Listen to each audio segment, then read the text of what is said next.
Good evening, free enterprise fans. I am Neon Gray. I've got Inf with me here, and we are here for the Underground Racing Club. And how are you doing today, Inf? I'm doing pretty good, thank you. Really excited to see this. I haven't actually had a chance to catch any of the Underground Racing Club myself yet, so I'm really excited to see this sort of more difficult than usual flag set for it. Yeah, no, it is a very interesting flag set. For one of the things that makes the Underground Racing Club unique is it knocks off a lot of the really easy early checks by making them goals just as part of the flag set. This sort of keeps them out of the way for and lets the random flags be more advanced. And looks like today we have let's see, the White Spear Altar. I haven't quite been able to catch that 8th objective yet, because I haven't quite seen either way, but we do have the usual 6 fixed objectives for this flag set as well. Defeat the boss of the Mist Cave, boss of the Waterfall. Looked like it was unlock the Pastor in Troya for the 8th one I saw for a second. Yeah, I think so. I think that was Gambit who just flashed that just now, and well, that is always a fun one because you can do that either as soon as you find the pass or on your way. And it looks like they are off. Got a Porum start here, joined by Hallam. That's always fun. That'll help with the early checks. And what did they give them? That was the Earth Crystal, which is kind of interesting in this flag set as well, where you have so many of those objectives that are early on. I almost feel like you would want to start with the treasury over there, obviously, but there's a bit of a question of what do you do when you get the Earth Crystal that early on in a flag set that rewards doing so many other early game objectives.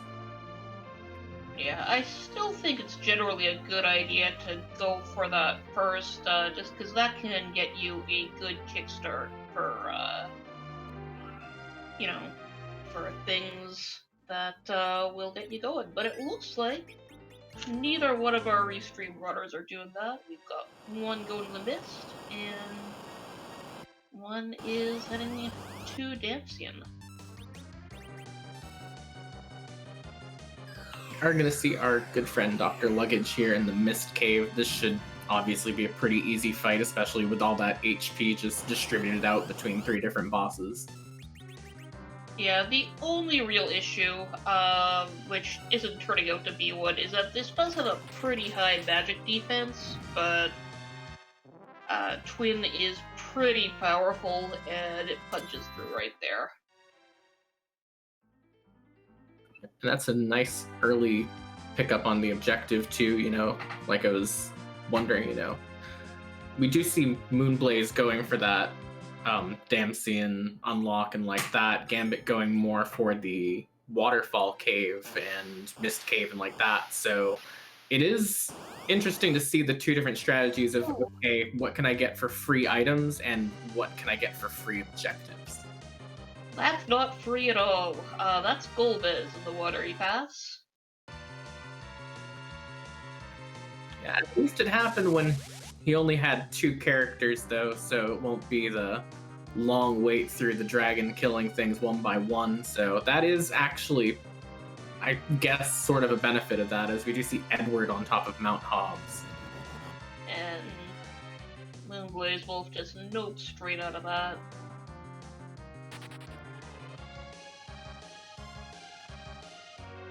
Yeah, can't necessarily blame him on a flag set where you have... I don't believe there's Spoon available in this flag set, so there's not really too great of a reason to take Edward quite yet. There is actually, but there's still not much of a reason to do that this early, and not with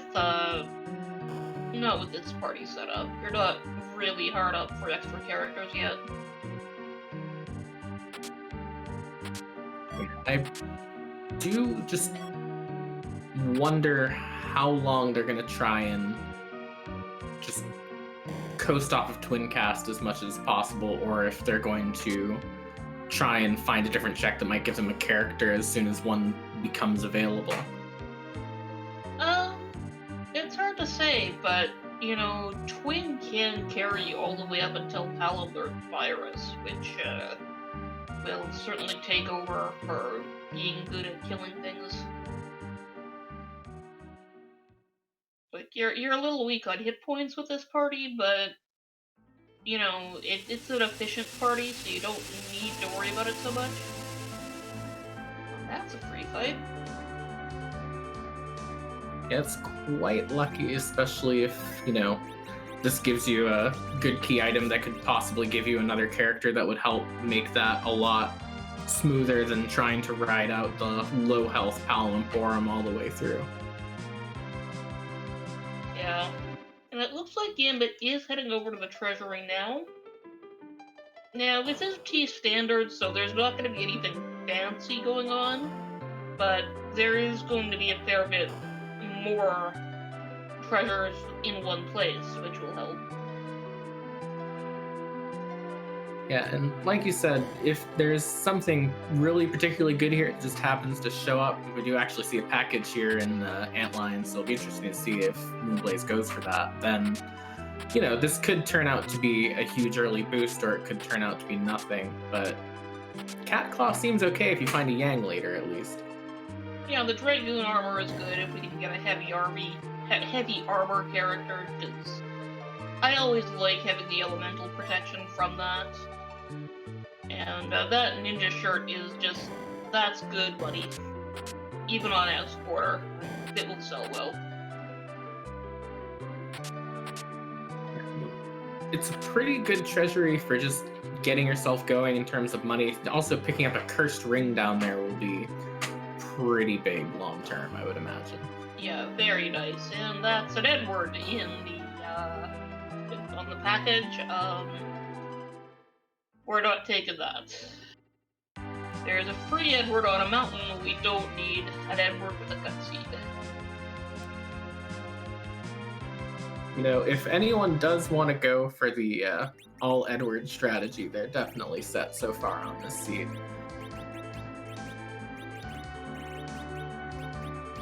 It's true, but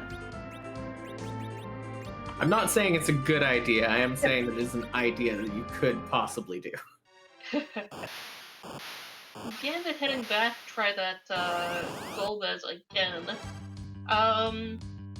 Honestly, this is something I would probably just wait until later on, but we are getting a Starveil off, so we'll see how this goes. Yeah, I am wondering how much just that agility difference is going to make. He did equip that cursed ring onto Porum as well, and that should help him get through this a bit easier, just slowing Golbez down. So I'm not entirely sure how this will go here, but it seems like it might be a bit safe there. Yeah, this should be fine. I'm assuming the plan is fire. He hasn't got any levels yet, has he? Just regular fire.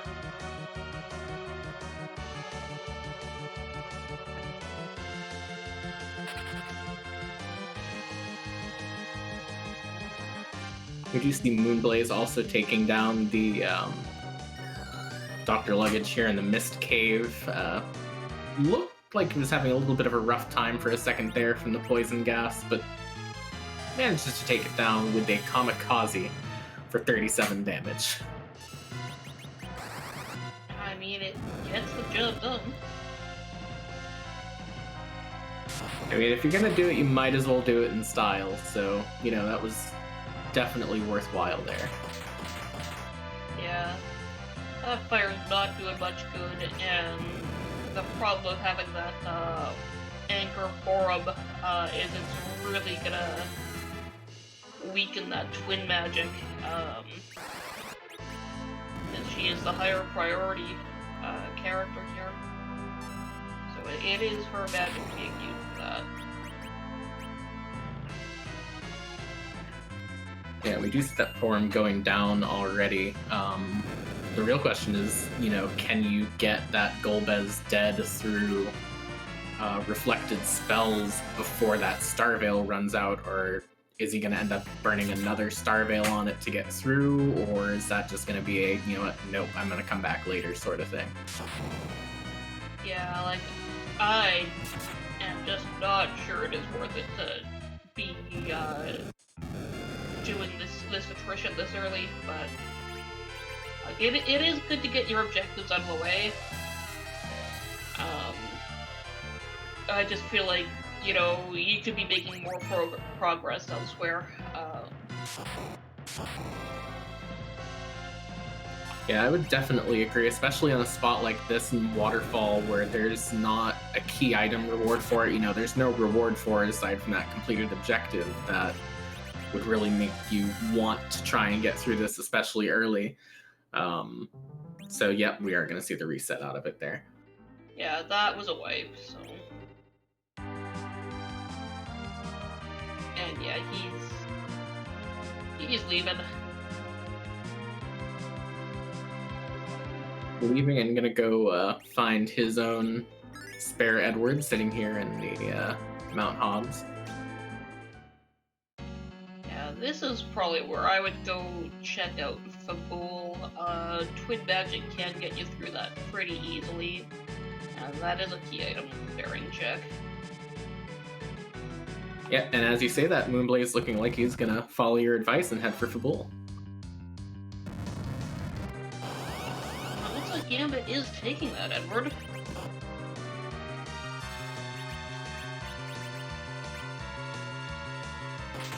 And, this part of why this interests me is because this is one of those flag sets that does have seed buy on as well. So once that Edward, leaves the party, he's gone for good. And leaving characters that you might not necessarily be using, but might be using as some sort of anchor or something later on in these relatively easy checks could be beneficial with that. So taking a little bit of a risk, I feel, going for this, because you don't know what you're going to find somewhere else. It's true, but I think that's probably fine.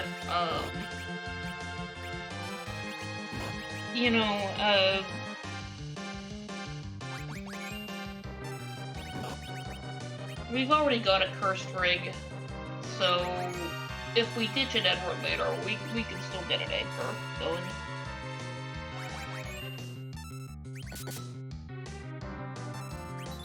We are seeing the Bahamut attacking Fabul, and I feel like that's kind of an okay place to see, okay thing to see here for me. Yeah, that is fine, I think.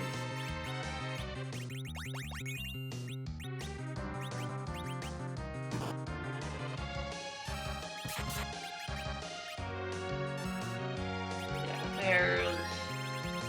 there's Pelham learning his level 2 spells, which are very nice.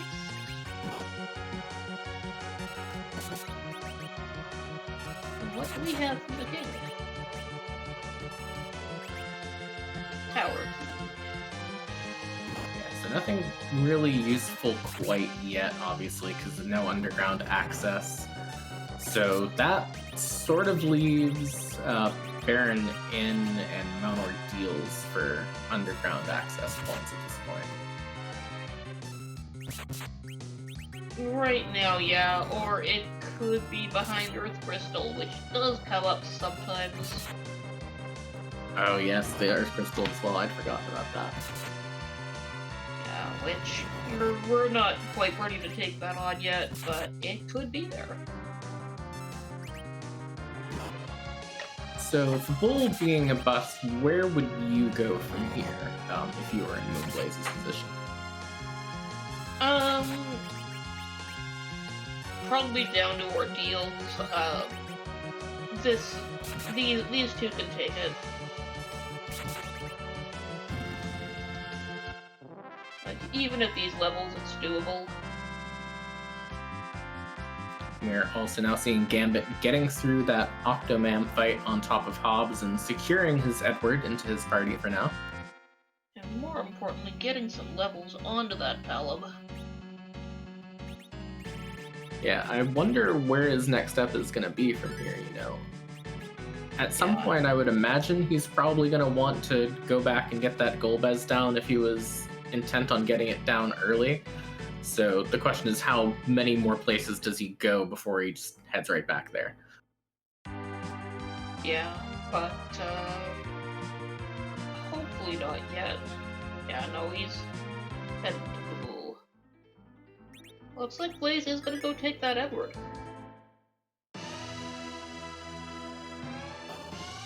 I suppose if you don't have too many options, you're going to be checking like Mount Ordeals and Baronin. You're starting to get into the little bit harder Earth, like overworld checks. You might as well just pick up a temporary Edward, especially if you know there's places you'll be able to find something better later on. Yeah, like he is a warm body, and there's some decent XP off this spot, at least for this early, so. And I think that's as much the important thing here, just getting some levels onto these characters. Unfortunately, Disembodied Free Enterprise channel in chat will be a little bit disappointed that Kabul has not been faded by either runner today. Yes, that's very rare when it is an objective, Disembodied Free Enterprise channel.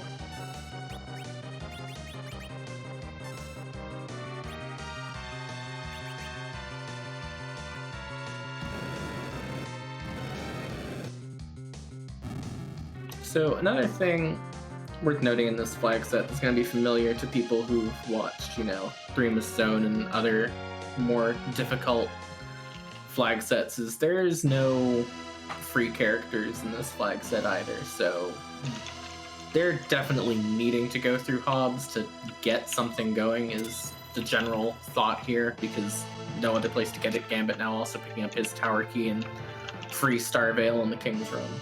So I guess in that logic, the Hobbs choice is pretty much you might as well then.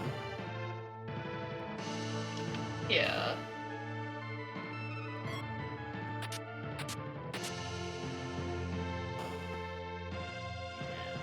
Moonblaze is headed off the field now.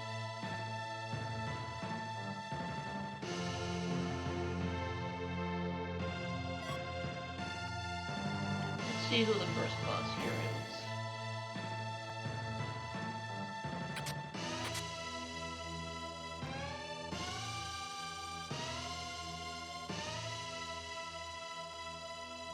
Ah, it's Bigan. Everybody's favorite character to fight with Mage Heavy Party. So we're starting with some bluffs on this, which is a good idea, because after the first hit there, that is going to be, he's going to put up a wall, so we're going to want to make the first hit good. Yeah, not the best thing to find in this spot, but Bluff will take care of it once the time comes for it. I guess it's probably better to see Bigan here than some of the ruder spots later on, so there is some good to this as well. It's true, but honestly, finding him after we had Quake would have been a little bit nicer, I think. Yeah, definitely, but just not quite enough options, I think, to get to Quake quite yet without doing some grind somewhere, and I think, you gotta take what you can sometimes. Yeah, it's true.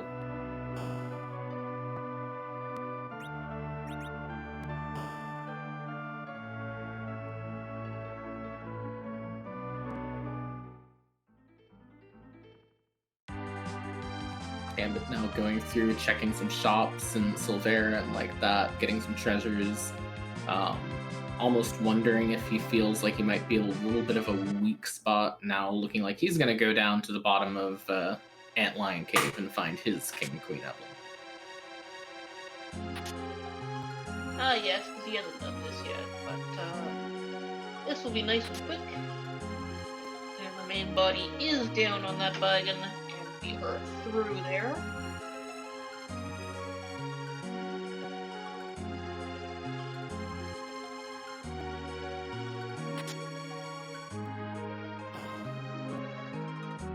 Alright, and now the safety save and time to see what's in this second spot here.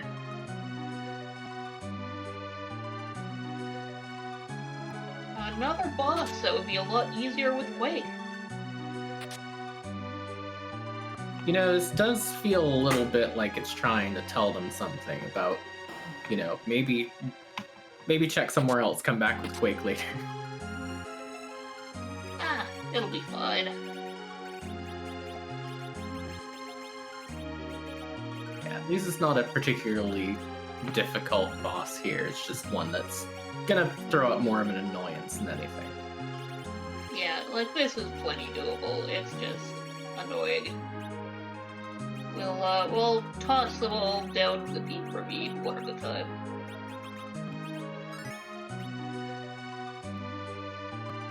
And with that Eddie carefully knocking off one at a time.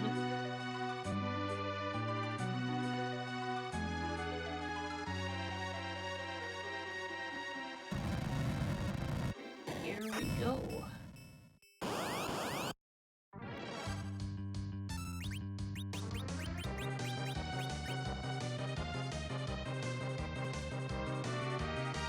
Using those bombs to very little effect, but that's just how it goes sometimes. Nicely taken out. I guess Fire 2 can just be a slow version of Quake sometimes if you need it to be. It's true.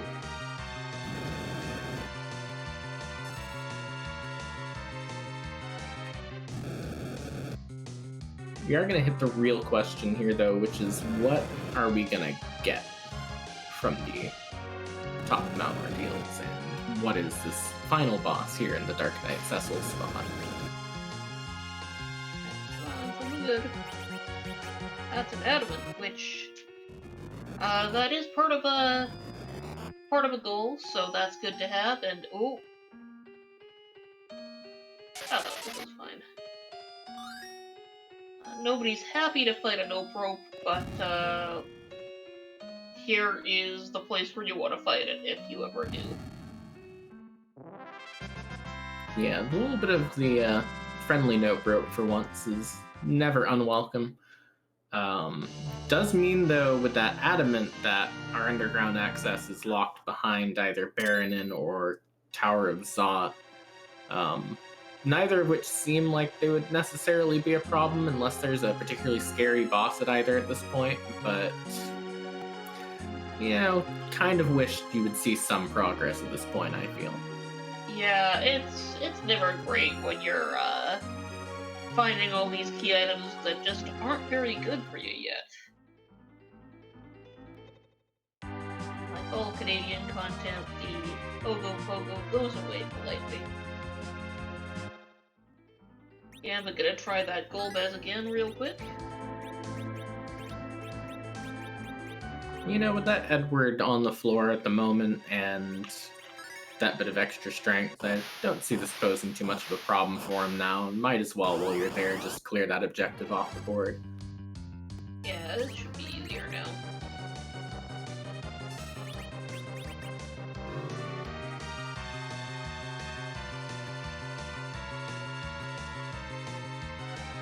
And that means, too, that our twin magic is no longer being hamstrung by that cursed ring. Yeah, I suppose if you do have that cursed ring, just taking that Edward 2 to knock him onto the ground to take out this Golbez, slowing him down with the cursed ring, seems like a pretty good idea. Yeah, well, I mean, the big issue before was it was reducing Forum's stats, which since she was in the middle, her stats were being used in the Twin Magic, which was not very good. Should be using Hallam's now. 'Cause he is in a higher priority slot. Oh, look, another forum. Another Porum and the Moon Boss guarding another Porum, so wonder which one this is gonna be, and it does look like it's gonna be D-Lunars. Yeah, that's no problem at all here.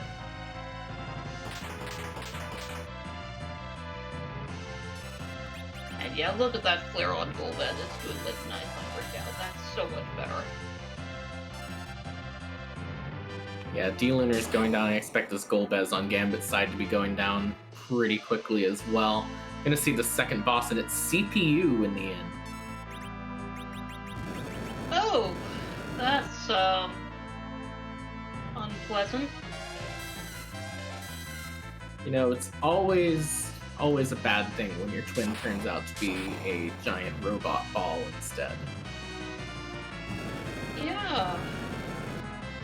On the plus side, this isn't really gonna hurt them. It's not a roadblock or anything, it's just a pain in the butt. Get your claw out of there, kitty.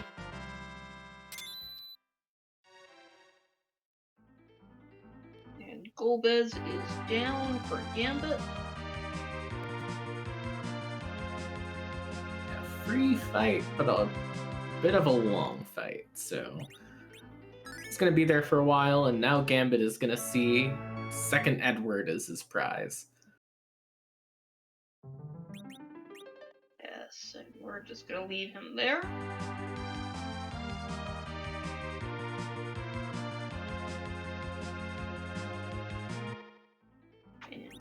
It's looking like he's gonna head to Baronin and end up in these same fights as well.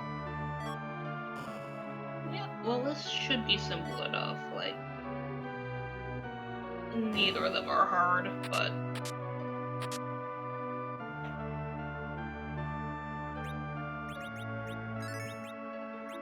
overall, this feels like not like a particularly unfriendly seed, but it does have a lot of little annoying things just lurking around every corner so far.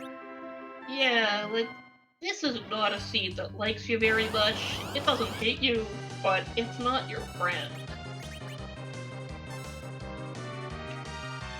And you know, sometimes that's just the best you can ask for a seed too. Is the CPU does go down on Moonblaze's side, and we're about to see what he'll get for it. As soon as somebody gets that attacker.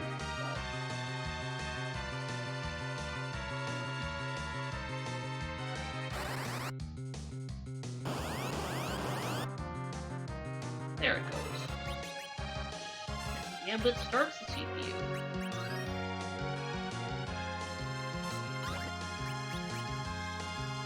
Oh, it's a darkness crystal! Well, that certainly makes things interesting.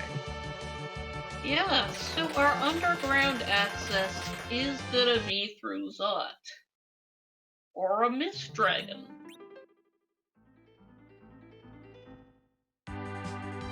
That demist at Magus Sister's Dream still alive at this point. Or a package. Could be demisted package.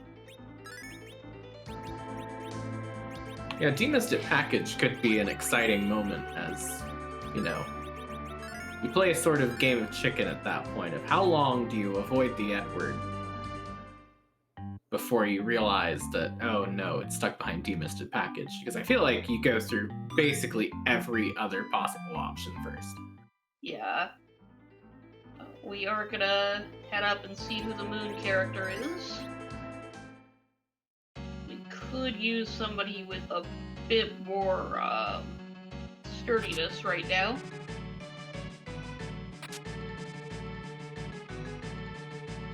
Bit of sturdiness and a bit more offense wouldn't be too unwelcome at this point when your only real offense at the moment is that Palom twin cast, and that's pretty much it.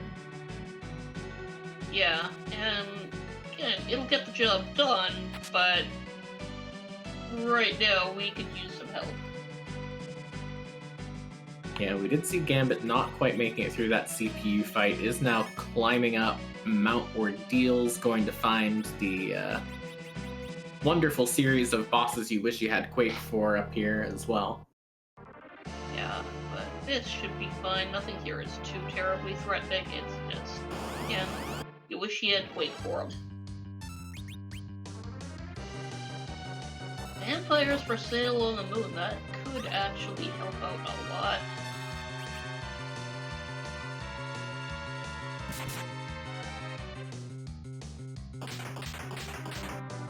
Yeah, definitely something good to see. Soft's not really mattering quite as much, but gonna pick up 3 of them and now go to see who that character is. Yeah.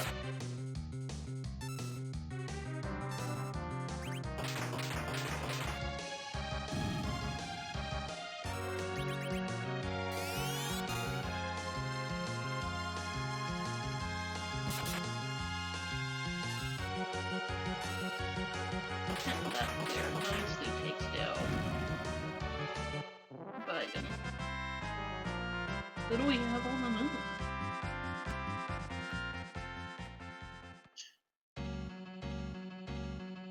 It's a Dragoon on the moon! I feel like you probably want to take Mooncane at this point, but I'm not entirely sure. Yeah, we've got armor, we've got some solid axes. This should actually be a pretty good find right here. Right, I think there was something like 2 Dragoon armors just sitting in that Troya treasury, if I'm remembering right. Yeah. And now what do? Do you take your Moon Dragoon down to Zot? Or do you try and do something silly? Yeah, looks like he's trying to decide. Oh, he's going for a reaction grind.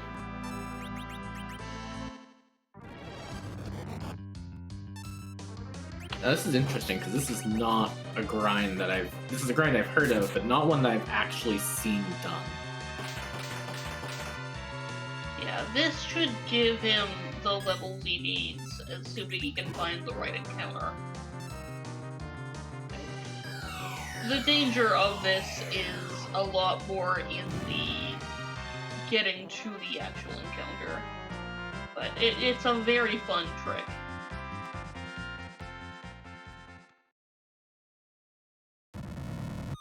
Not having the best luck finding the encounter, though. Yeah, that's just how it goes.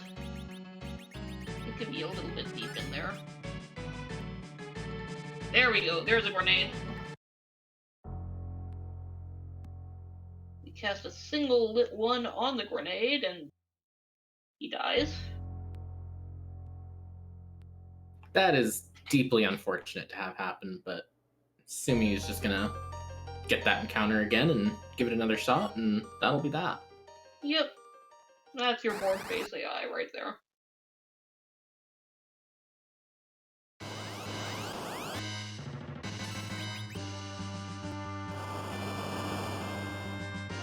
Gambit. Meanwhile, Gambit has gotten up to this Ogopogo, and Moonblaze has realized he did forget to put the encounters back on after that reset, which, you know, happens to everyone. Yeah. And it does help for finding an encounter, having that on.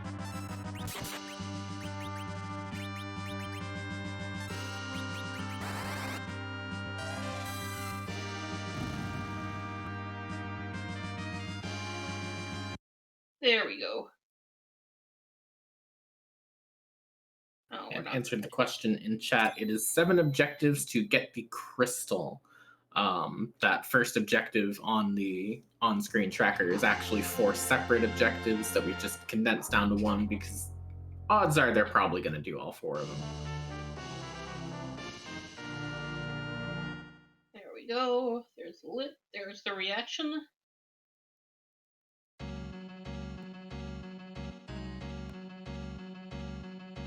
And there's a nice 23,000 XP. Now, how far do you ride this reaction grind before you look for a potentially different grind? Do you just take the one or two of them and give yourself a little bit of a boost that you can use to just ride through Zot, or do you go for more? That was a moon veil. Pelham learned Quake, so I think that's really all you need out of this. And yeah, 24 levels off there.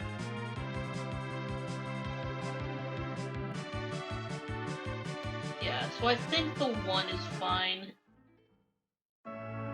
And yeah, that moon veil off the fight was a very nice bonus.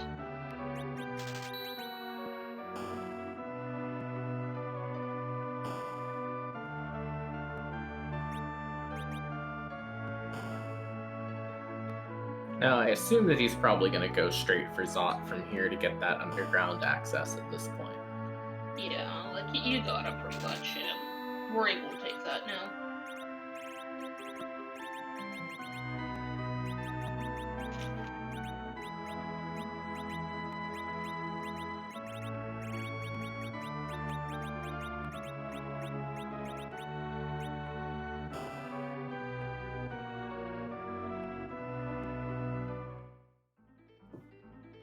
And just while we have a little bit of time while we're shopping and flying and sleeping and all that, want to give a shout out to our restream team behind the scenes tonight. Alizelle on restreaming and Infinius tracking for us tonight. So please thank them and give them all the love for their hard work.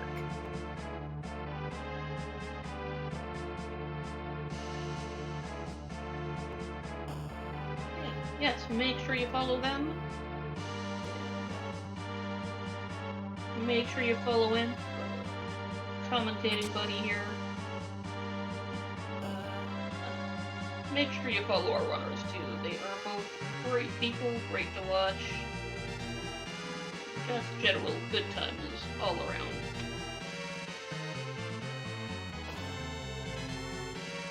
Gambit's the one going up Zot first, which is very interesting.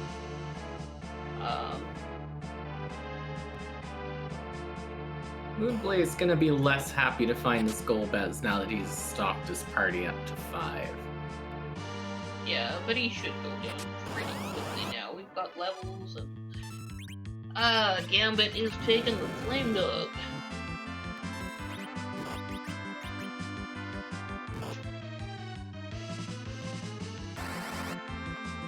I mean, I suppose this is one of the only places where you can do, you know, the trap chest encounters for the reasonably good XP out of everywhere he has open at the moment. Yeah, like, the Eblin chests are of course better XP, but that's unlikely to happen right now.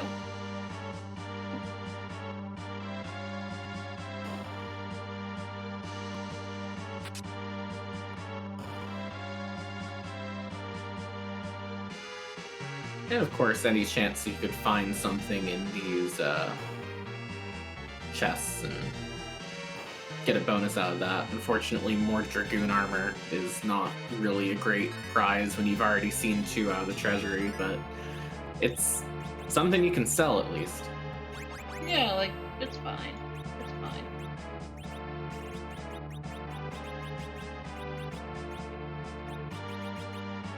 Perfectly good armor.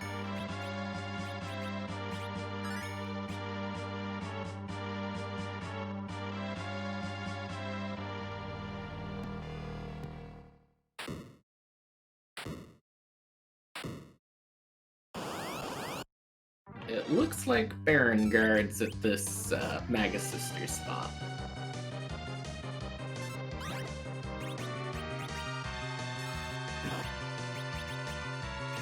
Yeah, I'm gonna try muting them down and then...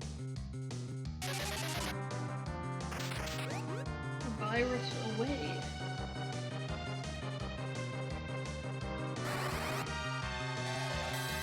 This seems like another thing that you could probably file under not a problem, but potentially annoying. Yeah, pretty much. Blaze, I think, is gonna have a much easier time of it, just because he's got a lot more levels and he's got a full party.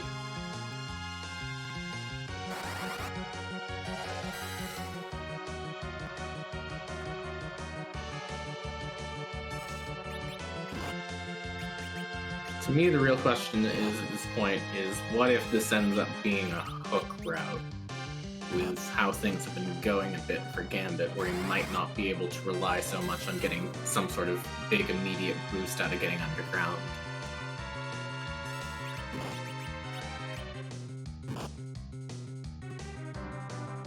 Yeah, because that, he is struggling a fair bit with this party. Oof, that's another wipe.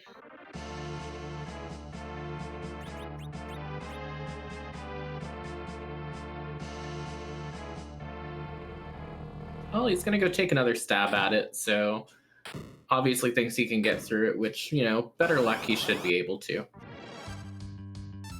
Yeah, like, it's doable, it's fine. But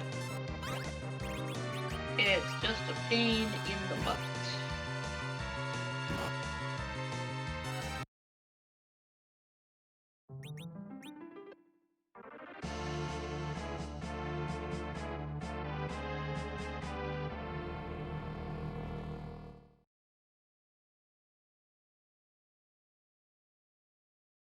Yeah, and that Quake really showing the big difference in the two runners' parties at the moment, just through the sheer levels and the sheer, actually having characters too, chipping the guards down a couple hundred at a time versus a couple thousand at a time. Yeah, because that really makes a big difference here.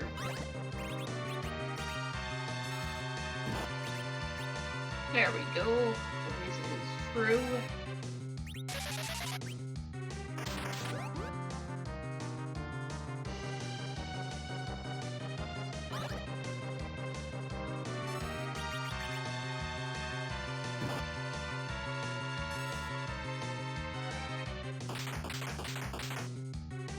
Now, what's going to be at this next spot is also going to be quite important for Gambit when he gets through these, because, you got the edge there, and the question of what's in the Valvalis spot as well. Will it be something that'll be another big problem for him, or will he be able to get through it? Yeah, well, I think getting that edge in the party will help Gambit a whole lot. Edge could pretty much take that spot all by himself, and another Palom would not be unwelcome. So the makings of a good party just sort of waiting here at the top of the tower. Yeah, I think Blaze is gonna ditch that Edward. And getting rid of a spare for him, I think.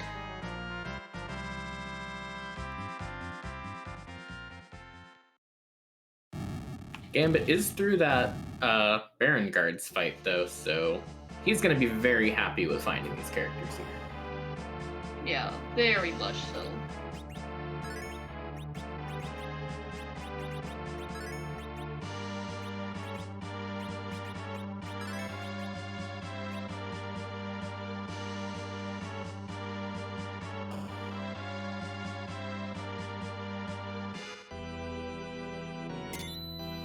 Now the real big question, what is at this Valvalis spot? Oh, it's the gauntlet. That seems like it's going to be very rough for Gambit to get through when he gets to it. Again, not necessarily undoable, but kind of annoying. Yeah, that edge will help a lot. That flame is gonna do a fair bit of work there, but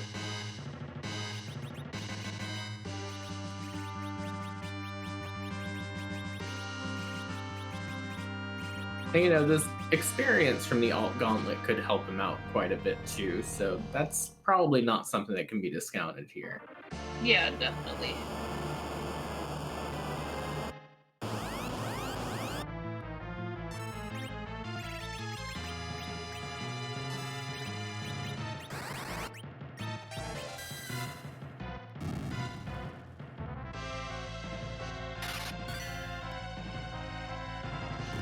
So both runners now making their way through this alt gauntlet um, should be getting either underground access or something that leads to underground access from this check. So, you know, could still be music or, well, I guess just music at this point. So it'll probably set the tone for what happens from here if it's Hook Route or Magma Route at this point. Could be music, could be Barongy. Those are pretty much the only other options here.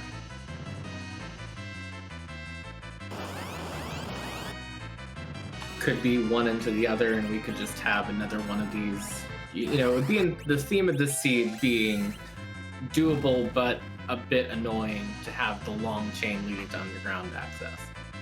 Yeah.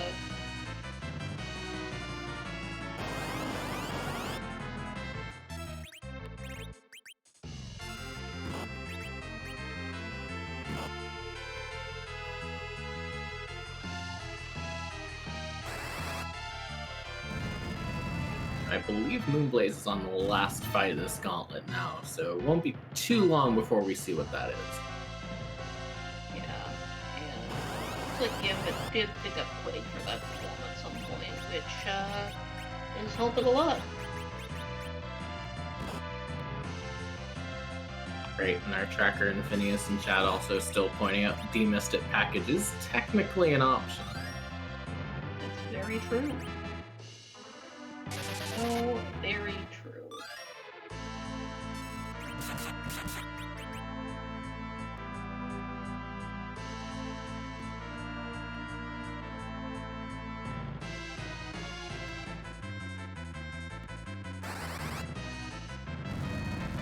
Would be the best option. But what do we have here? Oh, it's just a magma key. Suppose this seed had to start being friendly to him at some point. Yeah. Yeah.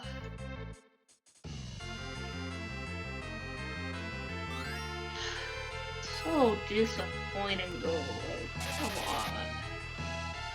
Come on.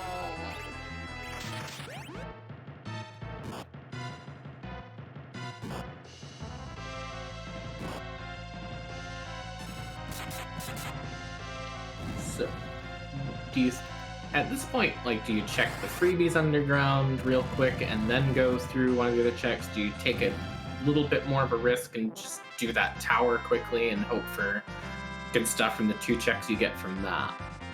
I think I'd go for my freebies first. It's just, you know, you want to get those out of the way.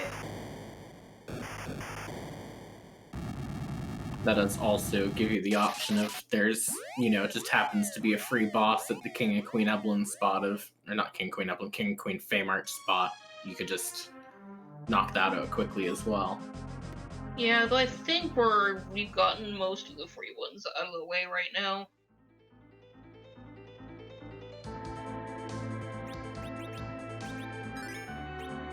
Yeah, I think only Water Hag is really still on the table as something that's completely free. Yeah, and that can be pretty nasty on the Feymarch spots. Yeah, we have not seen the Kaipo guards yet either, so that would be another good option to find down there. Yeah, we would really want to find an hourglass for that, though. Maybe the radar and sonar technician Job Dwarf could help sort of detect what the better play will be here. Let's listen to him. nothing.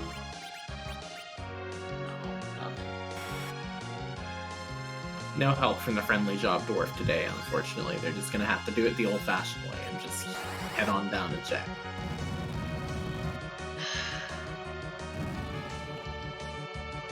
That's just how it goes sometimes.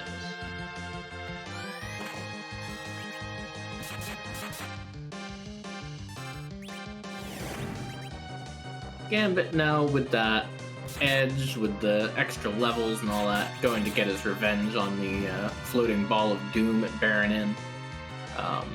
Gonna be a little bit disappointed with the reward for it, I suppose. Unless, actually, no, wait, that one is the tower key. No, the darkness crystal. Yeah, Never mind. I am like completely forgetting what the thing was there. Excuse me. Yeah, tower was at Fabul, which, you know, it's a key item. And no, we don't want that extra form. What was that in the monster pack in the chest? I did not catch that. Didn't quite catch it either because I was looking over at the other side for a moment. Spoon, apparently. Ah, a spoon. Well, it's a shame he got rid of that Edward at this point. That edge will give it a good home. Embedded in some boss's body.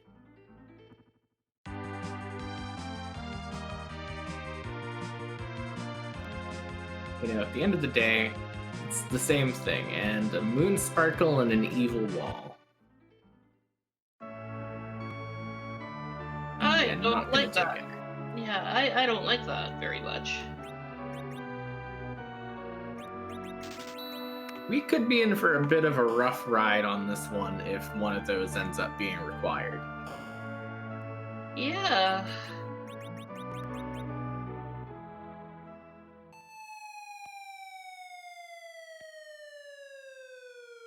Especially at this point with it being a 1 in 3 chance of being Wyvern at that spot, too.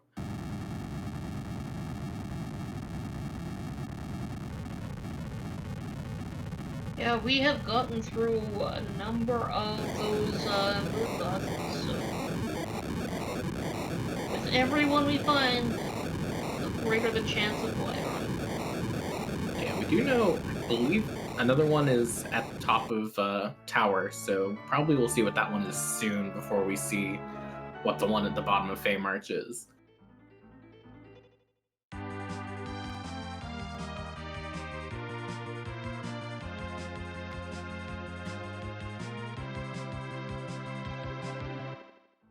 Have we seen that? Oh no, wait, it was at the Tower of Zot spot, which would make it the... Oh, dwarf, yes. Yeah.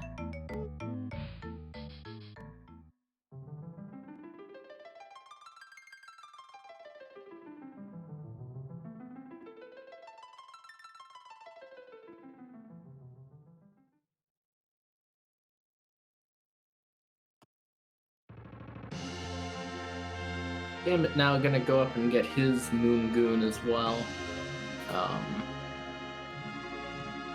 Does it change your thoughts on seeing that Kane there if you have what you already have at this point? Or are you just like, cool, I don't need this Edward anymore? Yeah, I don't think we need this Edward anymore.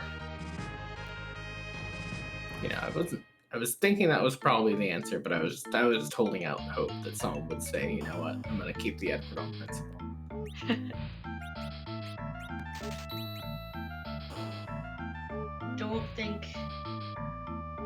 I don't think Asuka is in this race.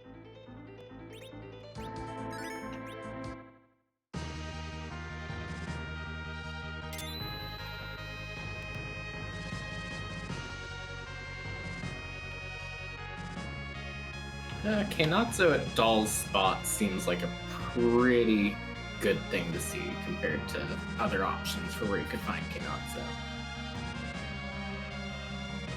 Yeah, it seems fine. There's a fair few hit points here, but it's fine, I think.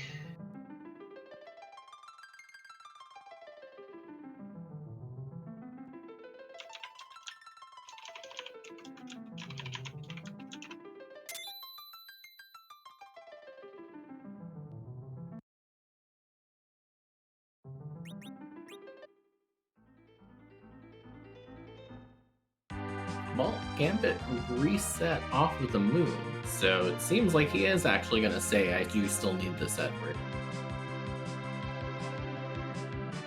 Okie dokie.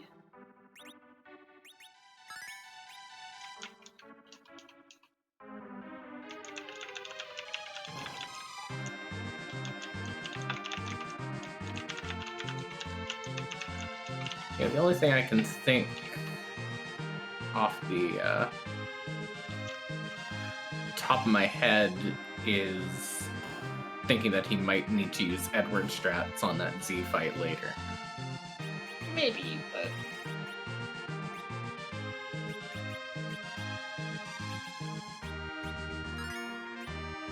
Which is strange, because you do know that you have the backup Edward available if need be.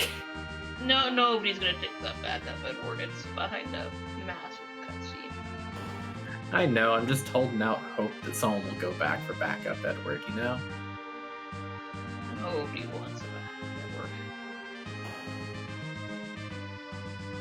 Holding out for the spoon that we do know is just sitting at the bottom of Feymarch, so, you know, it could be rewarded pretty quickly if he goes down and grabs that soon. It's true, but Edge can use that spoon too. Oh, you were right after all. There is another sparkle at the top of the tower. I was accidentally right, and sometimes I think that is the most important kind of right. It's true. So we'll know what's at the bottom of Feymarch with this. Whatever this one is. Yep. Oh, Wyvern at Leviathan spot. I wonder if that's a load-bearing Wyvern. That seems like a very bad prize if it is. Come on, load-bearing Wyvern. Moonblaze getting through that plague fight easily and does find the pink tail, so that's a good thing. Yeah, that is required. And we do have adamants on this flag set, so somebody will get something very nice once we find the hook.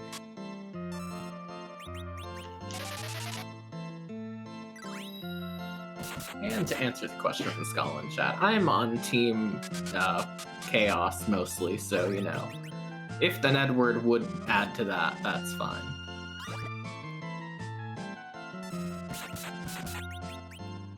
Not necessarily on team Edward, but I am on team 2 Edwards is, for some reason, funny to me.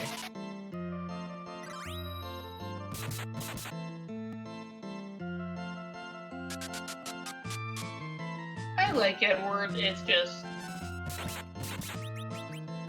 there are times when he is the correct tool for the job.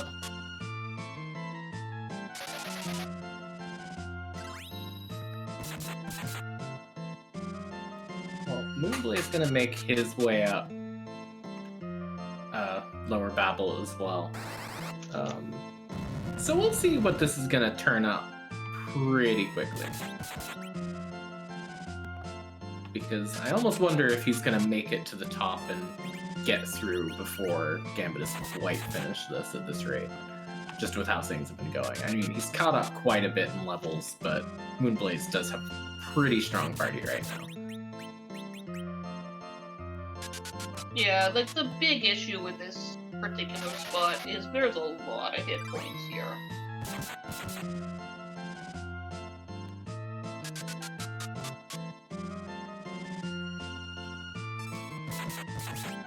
Chat now taking the opportunity to come up with every possible mean option to require that Wyvern, which is definitely what I'm looking for here, personally, you know.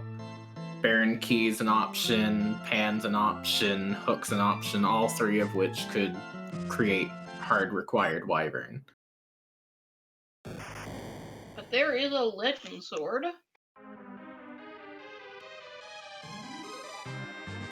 And that Legend Sword will also give access to Kokel's shop as well, which is, I believe, the only shop in this flag set that could sell Sirens, so that could help smooth things out as well.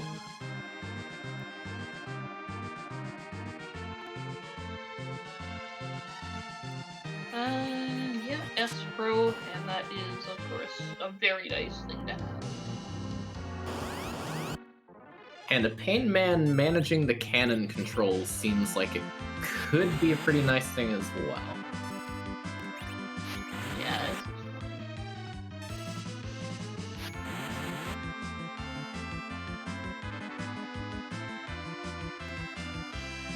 very fast, but Edge had the hit points for it.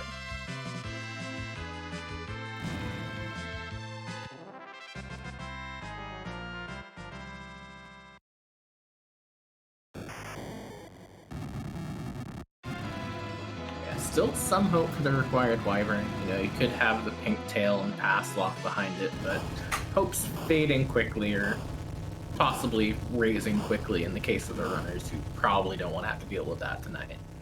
Yeah.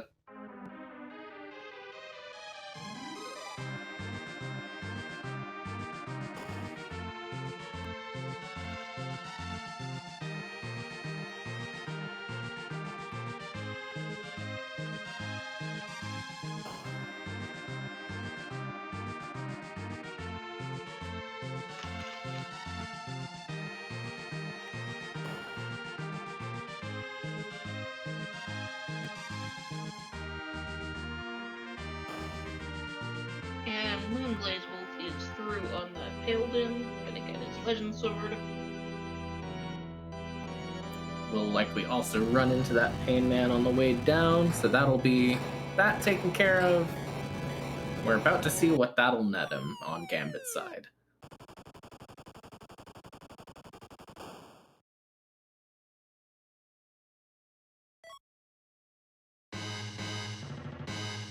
An apple.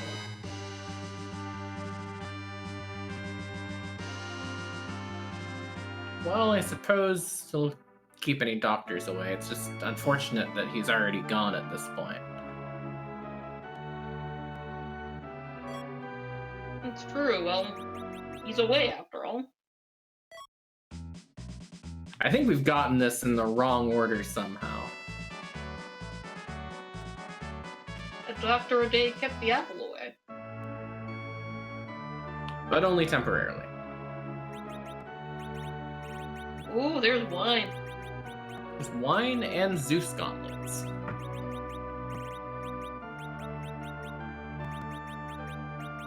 So, And a pretty samurai good price. Pretty nice too. Overall, an interesting, pretty good shop. Yeah, I'm liking this.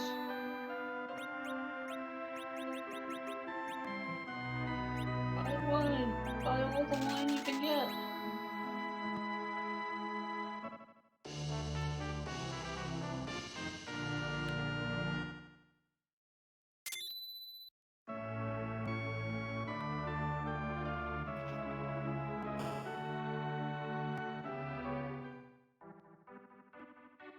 And that will be objective number 5 for Gambit as well. So it just needs to get 2 more at this point. So it just needs to find either the pink tail or the pass. And the, well, pink tail and the hook or the pass. And we do know where that pink tail is. So it's just a question of where are the other 2. Yep.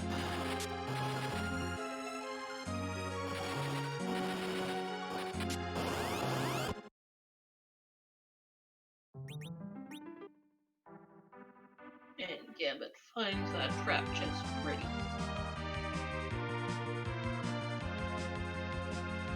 Yeah, he's going to be happy when he makes his way down to the Fey March and finds that spoon. Yeah, make that, keeping that Edward pay off. Even if he does seem like he's just being an anchor right now. I mean, I suppose that is an interesting question of if your plan is just to use that Edward as an anchor all the way through and you get that spoon, do you change that plan? And if so, how exactly do you change it with this party setup? I would say probably not. You're not gonna level him to make his hit points worth it.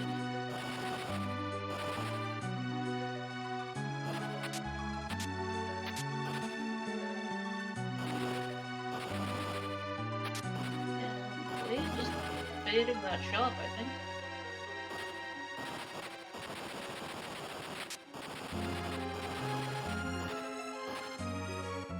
Oh, maybe thinking he's gonna come back later too. He's gonna dive down to Sylph Cave and end up probably doing Sheila 1 now at this point. Yeah, get that freebie. That's much better than fighting either an evil wall or something you now know to be a wyvern.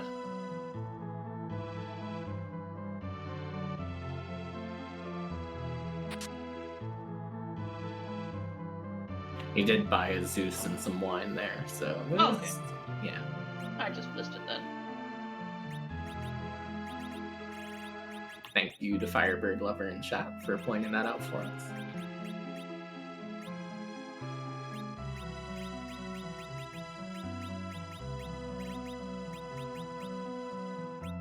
So the grand question is, does Sheila 1 just give direct progress, or does it just open another rabbit hole that you're going to end up going down so you don't have to fight that wyvern or evil wall?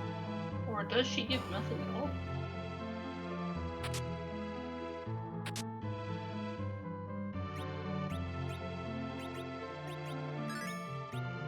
I think we know what they're hoping for, but what is it?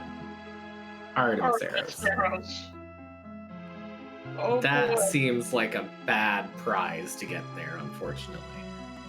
I mean, they'll be good on that wyvern.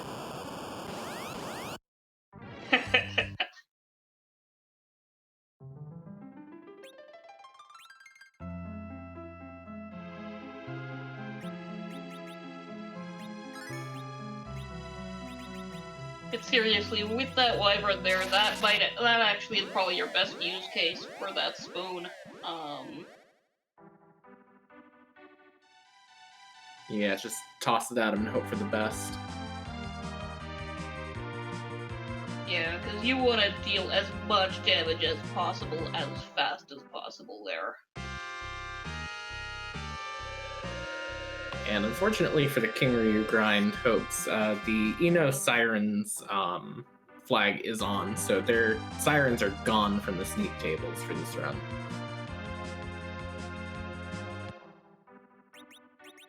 How mean.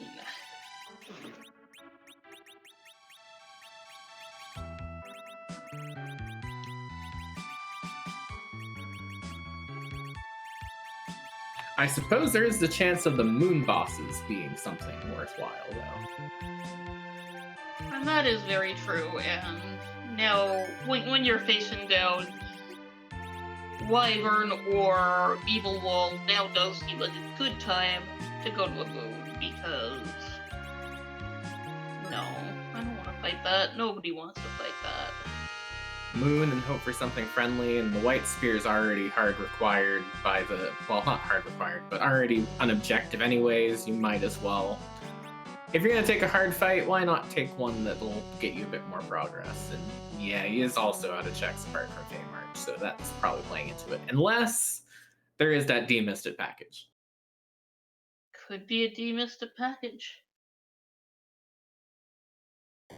You've got to keep the demisted package dream alive until it's completely proven otherwise. So unless we see demist somewhere else, we're still gonna hold out the thought that it might be that. Yeah, because I mean, if you cannot hope for a demisted package, what can you hope for in this world? Demisted CPU is another good thing that was just pointed out in chat. Yes, that would also be very good.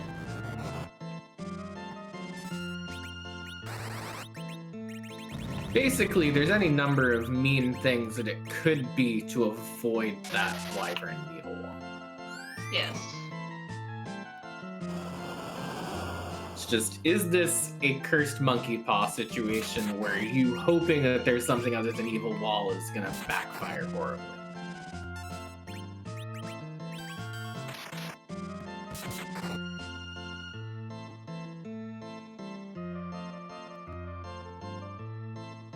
But we are gonna check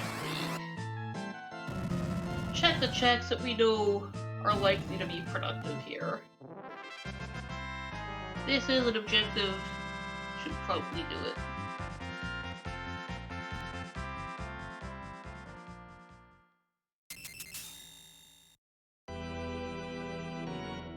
How do you feel about a Leviathan at the White Spear altar? I mean, it's Leviathan at the White Spear altar. That's fine.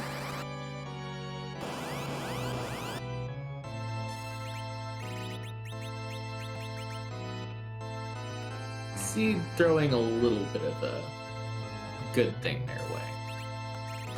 Yeah.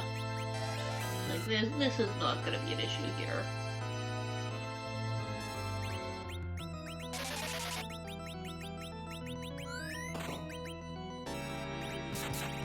We'll just wake him down, and then beat him with, our axe and our, I think we still have short swords.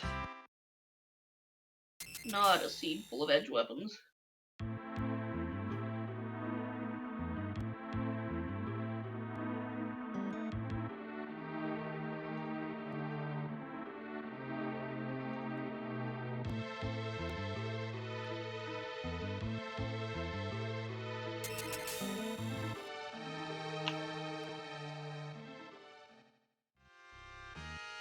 So Gambit will have his pink tail here from Dwarf Castle as well.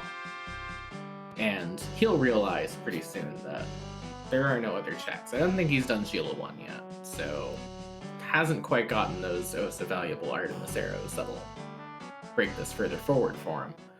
But you gotta be feeling a little bit rough at that point, because you're realizing Moon or those two Fey March bosses are gonna be your only choices if Sheila doesn't quite work out. Yeah.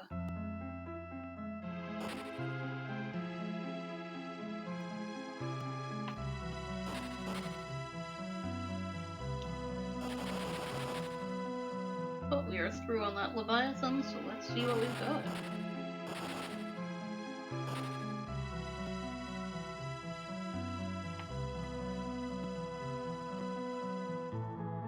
Music at Leviathan at the White Spear altar. You gotta refresh that. There we go.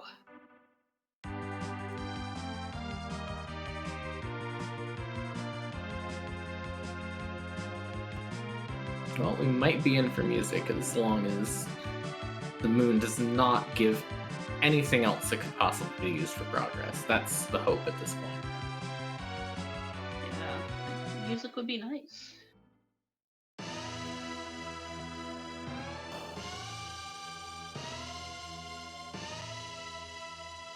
Yeah, that 10th key item also going to be pretty big and pushing him forward into wanting to do that level grind if he's been holding off for it. Yeah, but also going into this fight here, because this is a boatload of SP, so you really want to have that 10 before going in. And deploying that Moon Veil that was gotten from the reaction grind earlier.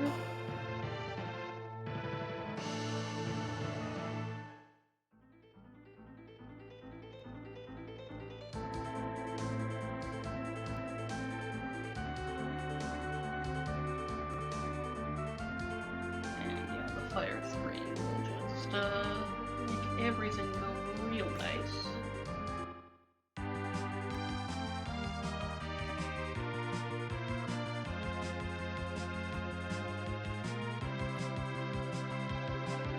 Well, this does also open 2 checks here in the Ribbon Room, so this is a pretty good present to be given by the seed. Yeah, like this is just fine right here.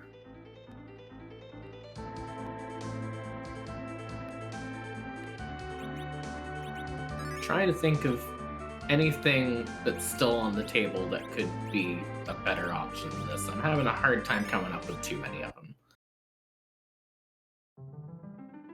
Yeah, no, this is good. keep those blinks up and let him go. And I believe Gambit might be manipulating for a grind here already. Does not have those 10 key items, so it'll be a bit longer for him when he goes for it. But that could help quite a bit if we do end up needing that King and Queen Feymarch spot, and he ends up just going for it earlier after doing his grind. Yeah. It's like Map Giant, yeah.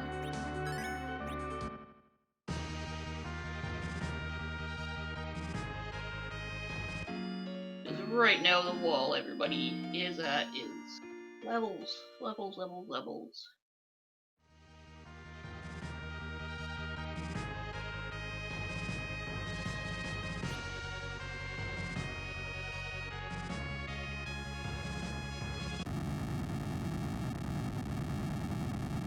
Gotta get those levels. He'll be heading into that. Moonblaze still in this not difficult but quite long Nylon Z fight. Yeah.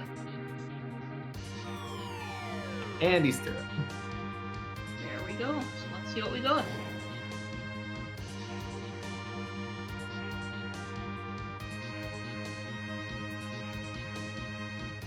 Well, he did get his second Palom up to tier 3 spells, so if he gets, I don't know, Avenger and Leviathan, not the best prizes though.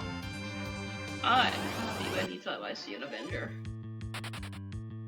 Yeah, but at this point you gotta think he's probably hoping for anything that'll progress him without having to deal that, or without having to go for that music either, because that can be a bit of a long ride. It's true, but now he's got an Avenger.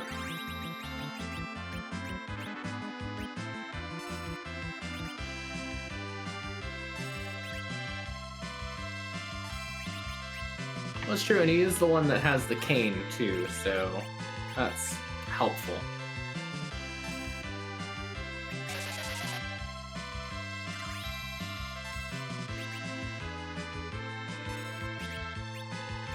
Come on, Ogo Pogo spot. Give us something good.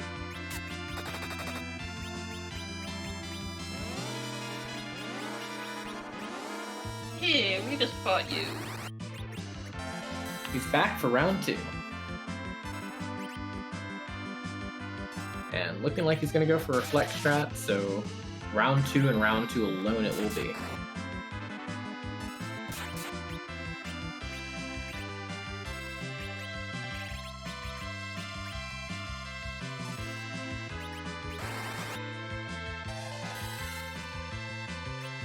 It is unfortunate though, because it does mean that we will get the legless elements, which is not always what you want to see from a human perspective, you know. It's true, I mean... Like... Look at him, he's got hands. We don't want hands, we want leg. I mean, I suppose he does technically have legs too, but it's just, you know, sort of this... It's not the same. Yeah, no, it's really not. Like, it's lumpy and shaped like a bean.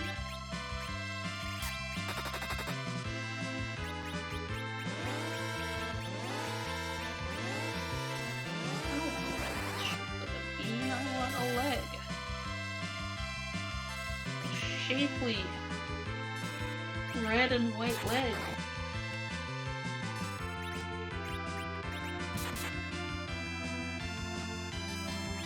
Does seem to have it stabilized after losing 3 people early on to that opening few attacks. Shouldn't really be a problem just reflecting off those fire 3s. Should not take too much longer. Yeah, that should be fine.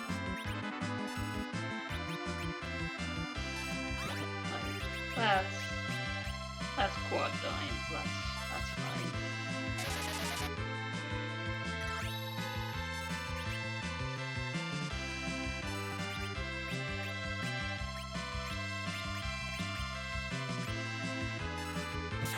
And down it goes.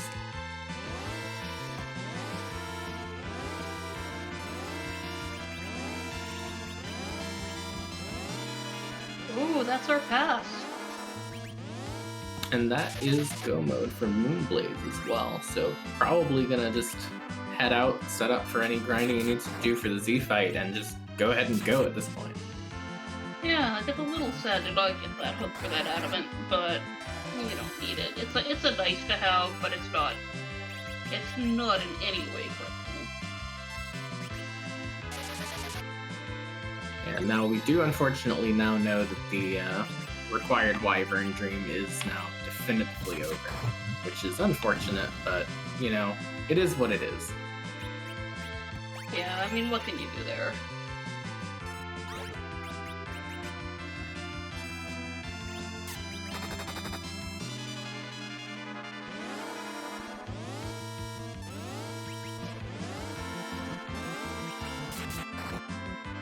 And looks like we are also gonna go to the moon. Not the moon, the giant. We're already on the moon. They ever considered moving the giant to the moon? I guess the giant was technically already on the moon, and that was the plot point, but why not just leave the giant on the moon? I think they had a super boss about that once.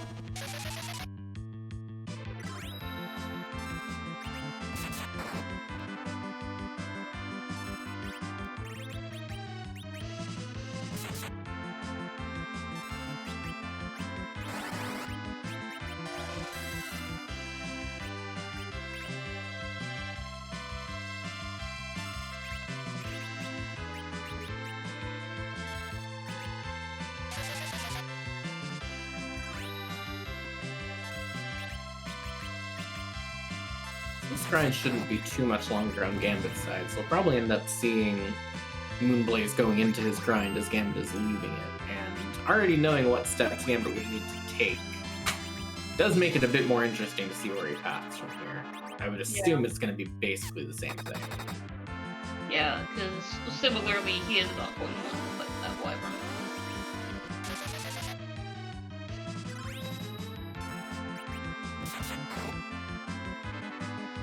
It's just, you know, a little bit disappointing. First, nobody wants Second Edward, then nobody wants to go down and fight the wyvern in the basement.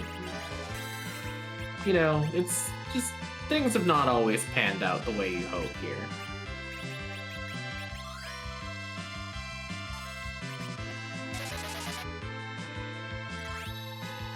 Yeah, just kinda how it goes.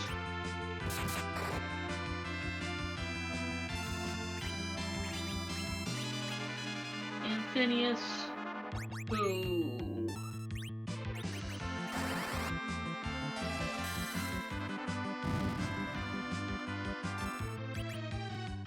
Sometimes when things don't pan out quite like that, it does just all go to pot quite quickly.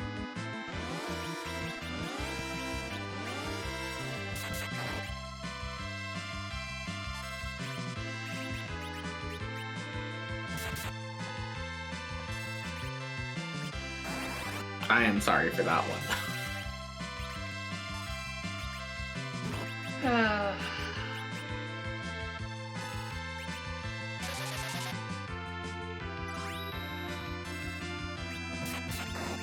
And while we're in this grind, another great time to give a shout out to the restreamer behind the scenes, Alizel, and our tracker and Phineas tonight, as well as saying, you know, follow our restream team, follow both of our runners, follow my co-commentator Neon, who's doing an excellent job helping me through my first time awkwardly commentating this game. So You're doing fine. give everyone a follow, yeah.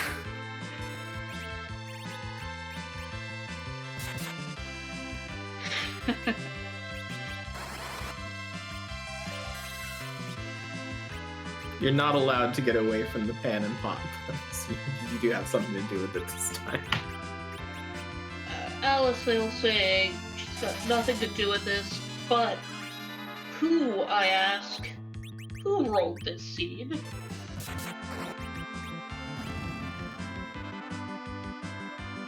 And I mean, therefore, ultimately, this is all completely her fault.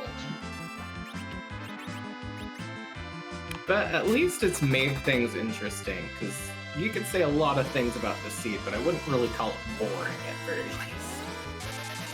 It's true. And look at her now. She's trying to blame the poor defenseless bot. Wow. A bot who cannot communicate for herself, who is not here to defend herself. The cruelty of this bot. How could you be so mean to such a nice bot?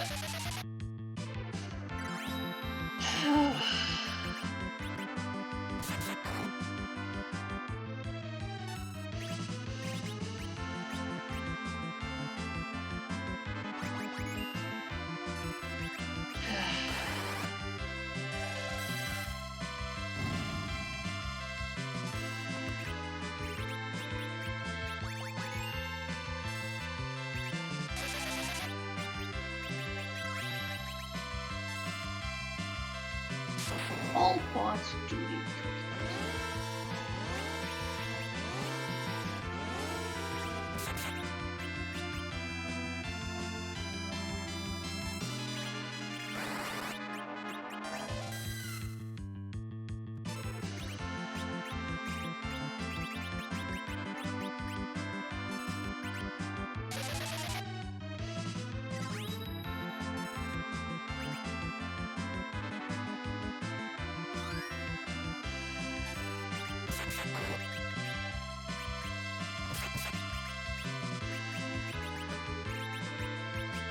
Well, this grind will be coming to a close soon.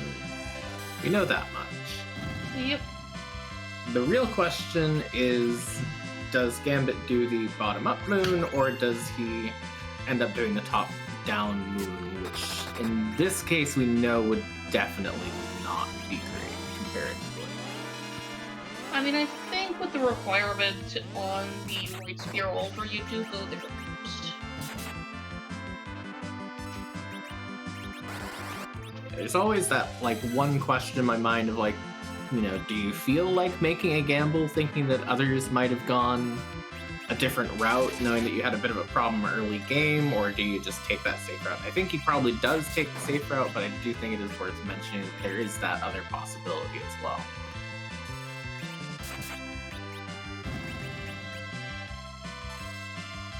Yeah, but, oh, we do have a first place finisher. Anzadale is finished with a time of 1:24:01. And GG's and congratulations to them on getting through this definitely quite interesting seed.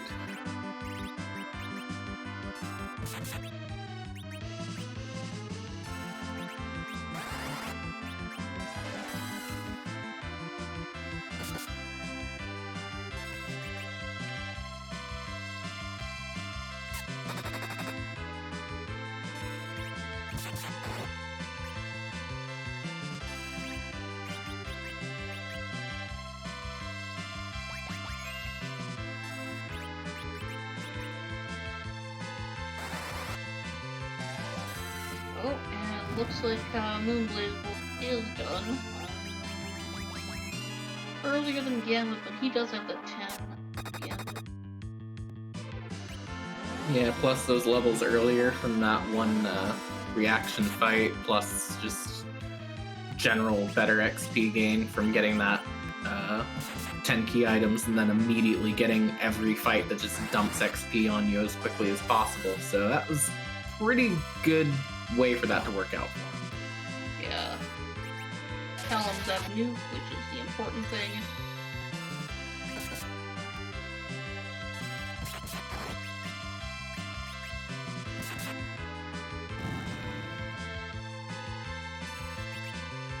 Kane was down at the fight. He anchoring? He might be. I suppose there's not many other great options there to anchor with if you're planning on using those nukes and that edge, so it seems that way. Well, I mean, fair cop, really. I mean, if you're going Reflect, I hate seeing a perfectly good Dragoon used that way, but, it makes sense under the circumstances, so. It's an unfortunate end to the saga of the Moon Goon, but he has done his purpose.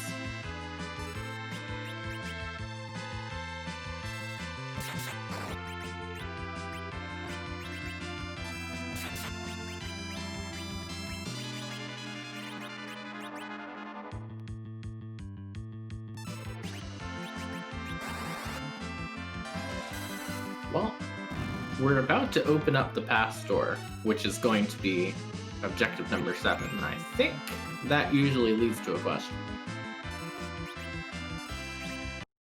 You're right. It is in fact butt o'clock, so we need to ask. Whose butt are we gonna kick tonight?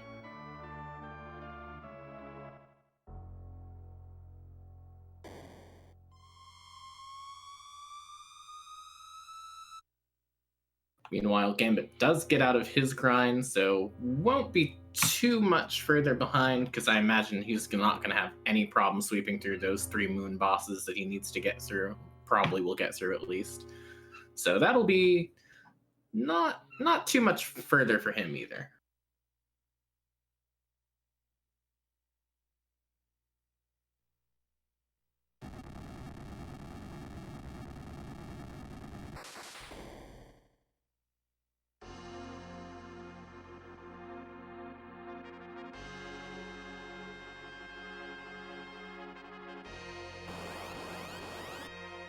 Yeah. Gambit heads out of the giant. Blaze goes in. We see our flags in chat.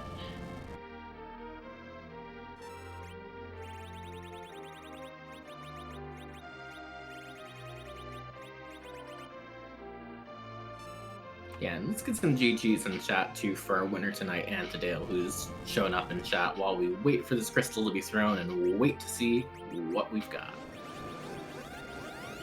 Looks like Gambit is going to the moon. It is our of the night.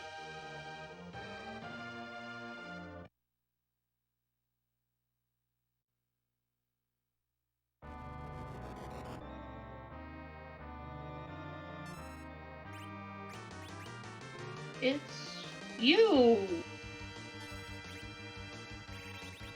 I'm gonna admit I don't quite recognize where Julimus is from. Help! Oh, Final Fantasy Adventure. Okay. That makes sense. I never actually got through that game. Oh, yeah. Not a game I know very well either, so there we go. Yeah, it does have that mana game sort of design to him. But he's going to set up the Reflect on the edge, and basically the rest of this fight's gonna be just nuking down. It's probably gonna be pretty stable for him. Gambit now gonna have to go through the cutscene of seeing the cane that he left behind, but he should be behind. He should be catching up pretty quickly here. Yeah. Like, he just needs to get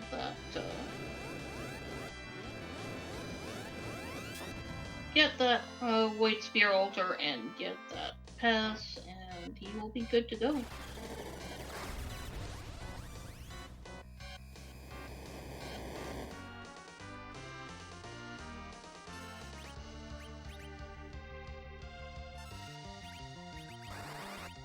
And something good to pass along for the YouTube VOD is some of the deep lore we're getting on this sprite in chat. This was the sprite work by Shibuya Kazuko and hand-colored by our wonderful sprite artist Scala Kitty, who's done so much work making sure that we have this wonderful tradition of different sea sprites every single run. Yes, and that is, of course, the big sprite artist for a lot of the early Final Fantasy. You know, that iconic fighter red mage look. That's all her.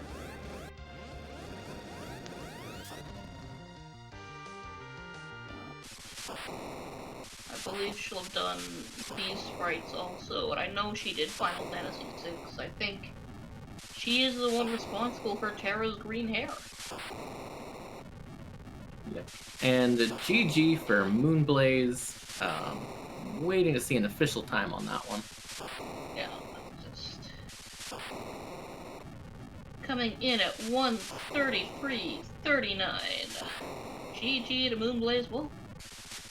Yep, and that is second place right now. We have not had anyone sniping him at the finish line. So pretty good time and definitely wonderful to see. Yeah, we should be getting him in here right away.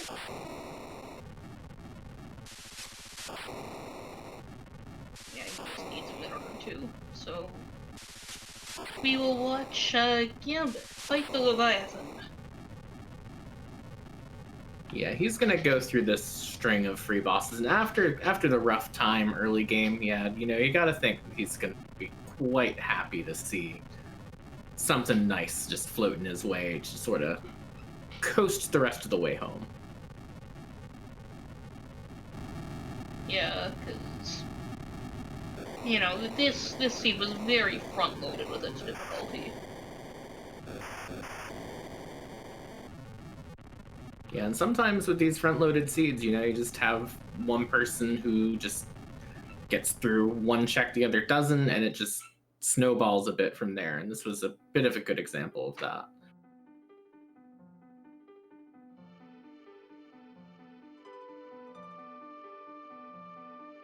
Yeah.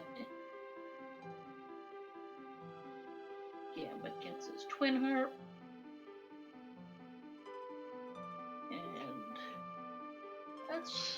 While we wait, let's watch Blaze's screen and see if that wyvern had anything important.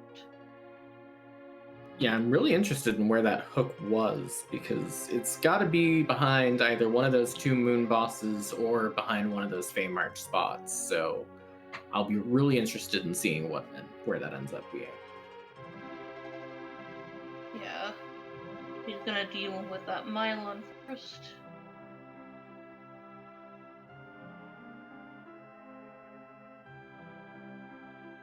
But then I think very likely to head down and deal with that elements also.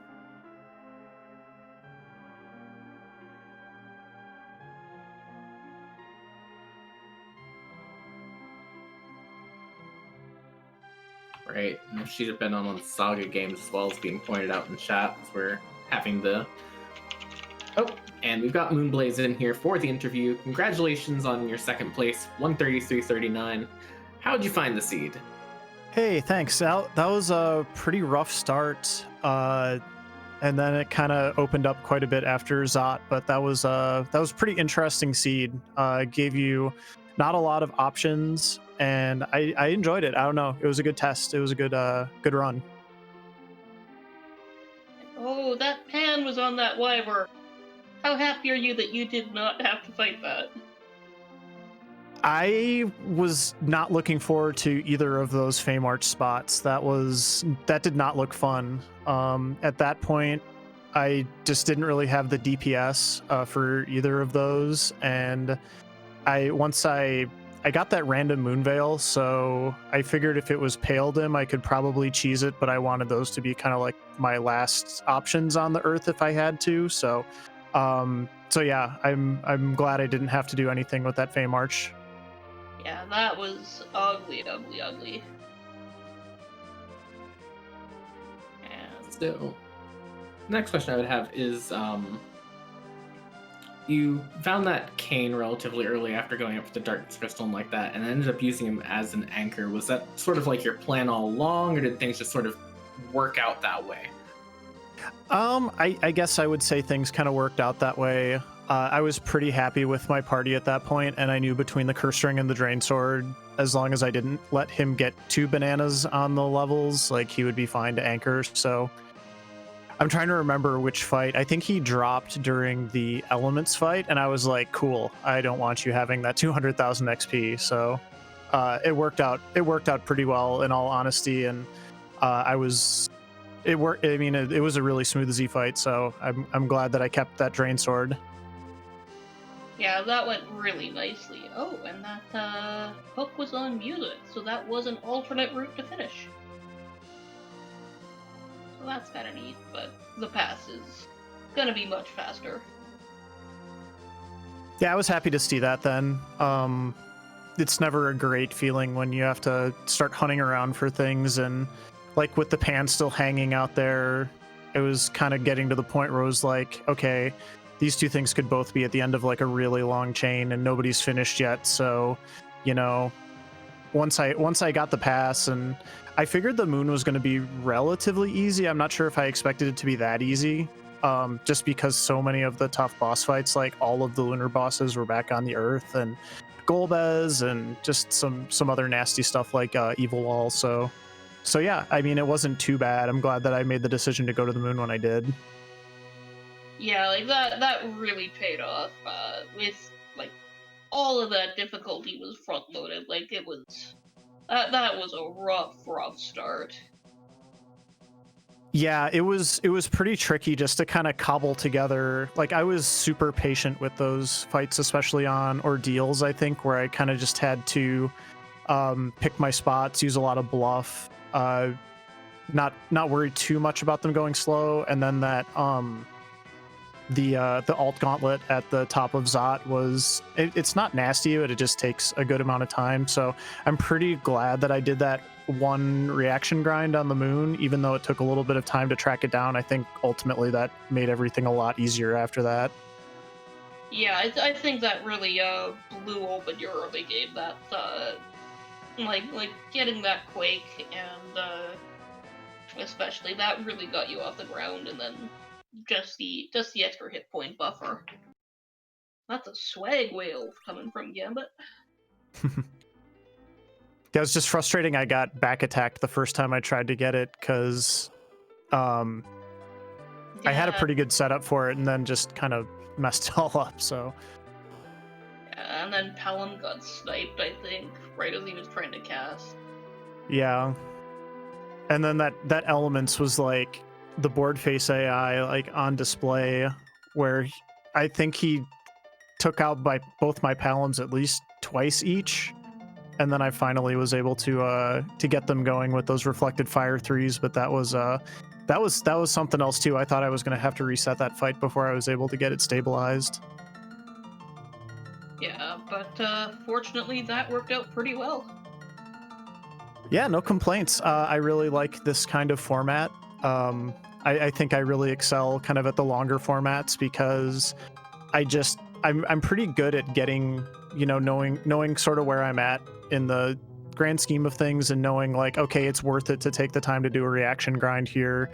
I wish I'd felt comfortable enough to do 1200 HP strats to have done that rather than try to track down the rest of the XP I needed in the giant, but I just truthfully haven't practiced that all that much, and especially not since the Zenith Zone 3 wrapped up. So I didn't try to go like do it really super rusty. I just went the way I knew I was going to be able to finish the seed, and I don't think it cost me anything, but it was too bad I couldn't just go straight to Zeromus after I had that pass.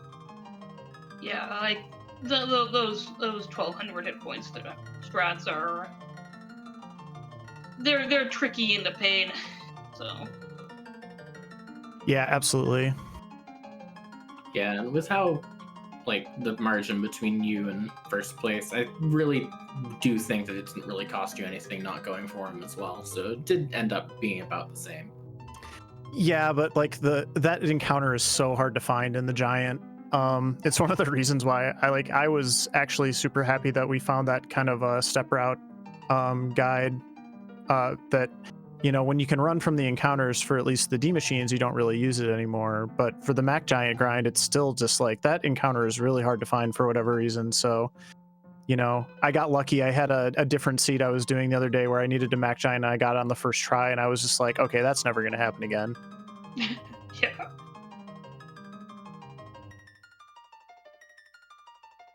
Yeah, that's just kind of how it goes. Absolutely. But that was really fun. Thanks to Flurry and Penguin for putting this on every week. Thanks for doing the restream tonight, everybody. Everybody that helped out, and thanks for coming out and watching. I hope everybody had a good time. I'm currently in like a nocturnal mode with my work, so I've been enjoying being able to do this racing club a little bit more this past month or so. I don't know if I'm going to be able to keep doing it all the time, but I really like the format, and I like racing, obviously, for everybody, and hope it was enjoyable to watch. Yeah, no, it was a good time, and yeah, like you really showed off some, some nice handling of a tree seed. So thank you. Yeah, thanks. Take care, everybody. Good night. Hey.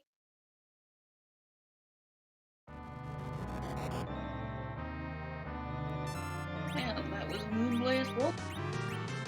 Let's also put music on screen. You know, I'm sad we didn't get to see the music too. 'Cause it also would have been the hook route, and that would have just been a whole fun rabbit hole to go down. But you know, sometimes it doesn't quite work out that way. Yeah, I mean, what can you do there, really?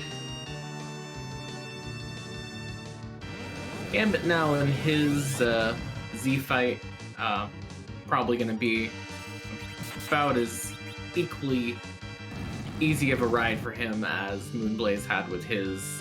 Maybe a bit slower, just because, you know, actually attacking more will probably get that HP refill unless he's really good about it, so. Yeah, but, Berserkers are pretty fast as these things go, so. We've got that Eddie just, going ham on him.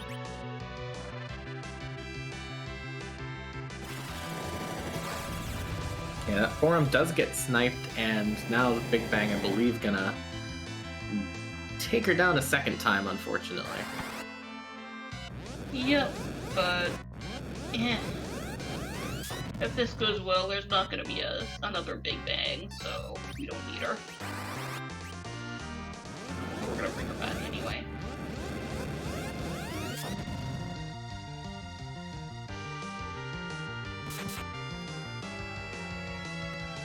Yeah, overall, pretty stable Z fights. Really, you know, like you were saying in the interview, and you said before, this was definitely a very front-loaded seed. Really just sort of opened up and decided to be really kind at the end.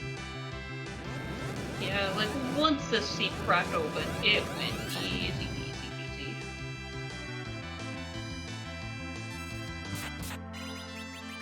You know, I think that is an interesting question. You know, what would you rather have? The seed that's a bit difficult up front, but once you actually get through it, it's, you know, opens up and starts being nice, or would you rather have the one that's gonna throw everything at the wall, you know, actually hard require that Wyvern at Leviathan spot, you know?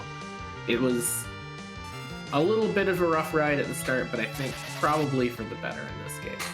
Yeah, I think so.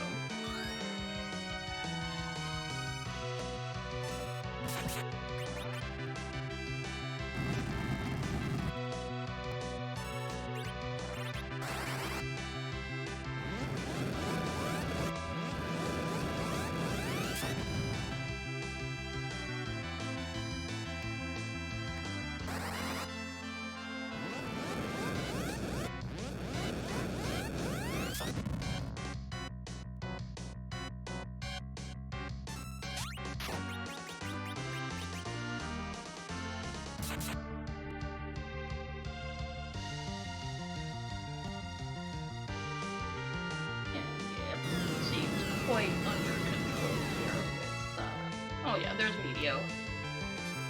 Yeah, it won't be too much longer. Yeah, the victory fireworks coming in.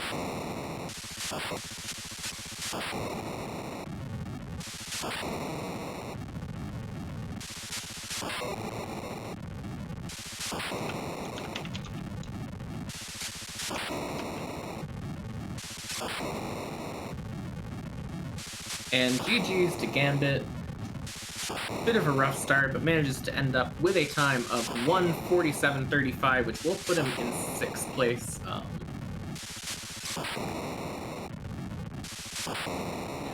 Now, GG.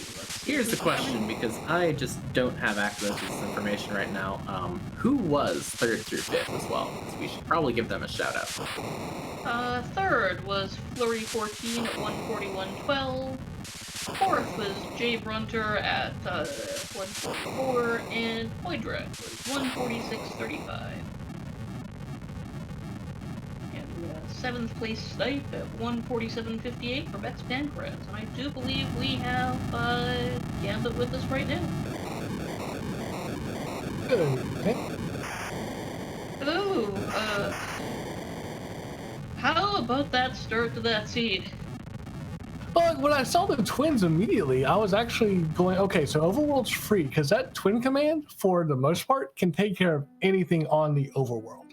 So I wasn't worried, but then finding the Edward on Watery Pat on Hobbs, which I paused for a second, I was like, do I really want him? Yeah, I need a 3rd character.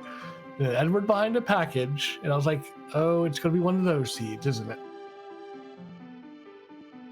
Yeah. Yeah, it definitely was a bit of a rough start early on.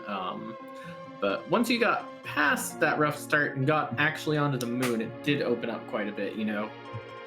How relieved were you to see that pretty easy end to the moon, at least? Yeah, it was okay. I was a little upset with myself because, again, I chose to do the Mac Giant grind. I'm like, let's go ahead and get my levels. I felt bad doing it at only 8 key items. I was like, ugh. But I didn't want to go up there and run into bosses I couldn't beat and then have to come back down. So I was like, let's just get the grind over with. And there's Leviathan at Plague. There's Mylon Z and Ribbon. There's Elements at Ogo. And I'm going, those are bosses I probably could have beaten without having to grind. Yeah, it's true. I mean, they were not very tricky. But, you know, I think they probably went a lot easier having done the grind. Oh yeah, having the levels, having everyone help with their spells definitely made those fights a lot easier than they had any business being. But again, still something I probably could have saved maybe 10 minutes if I'd just done it without the grind, but safer definitely the way I did. Yeah, definitely. You know, given how rough the start was too, I mean, at that point in time, safety not necessarily the worst option too, because you don't know what other problems other people have run into. You know, that safety might actually end up paying off because of that. Exactly. If I had not done that grind, I probably, I think I get through those fights, but it's quite possible I don't, and then I get stuck, somewhere in the 2 hour 15 mark, and you guys are still watching me, which more free enterprise for you, but more running for me. Yeah, and it's late. We love watching you, but it's late. Exactly. But yeah, it felt good to be able to show off the Mac Giant. It's a grind that doesn't get as much love with the Machina with Sirens. The moment I found that Zeus Gauntlet in Coco, I was like, okay, Mac Giant is definitely on the table. We've got Blinks. The Zeus Gauntlet will protect Edge in case the Blink misses. Let's go with it. And it's like, okay, let's see what happens. And went a little bit overboard. Did I think 2 more than I actually needed? But it's like I'd rather go over with Mac Giants than under. Yeah, just because, you don't get as much of them, so better to be sure. And always nice seeing an Eddie with a hit point buffer on him. Oh yeah, Edward with over 2,000 hit points with a spoon, no less. That was for you, Oscar. I don't know if you're watching, but you're welcome. She rated us earlier, so hopefully she is watching or is planning to watch the VOD. So hopefully she enjoys that, because it may not be the community race, but it is Bard Appreciation Week, so we need to celebrate. Exactly. Plus, I realized as I was setting up for it, I was like, the Edward's been dead for so many of my fights, and he's probably still in slingshot range, and yes, he was. Hence, level 62 Edward. That is the good Edward. It was a very good Edward. I was very happy with him. Yeah, that is interesting because that is one of the key differences that we saw between you and Moonblaze we also had on the stream is that he had dumped that Edward early on in favor of the Kane on the moon, and you kept that Edward, and it really did end up paying off for you.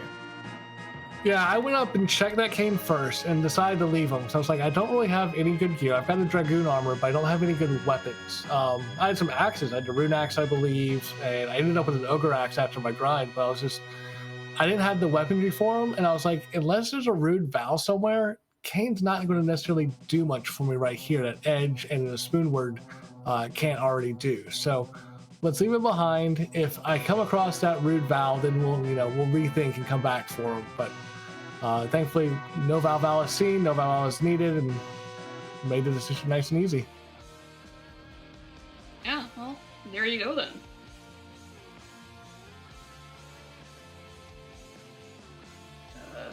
Yeah, well, thank you for putting yourself out there for us to all watch and enjoy.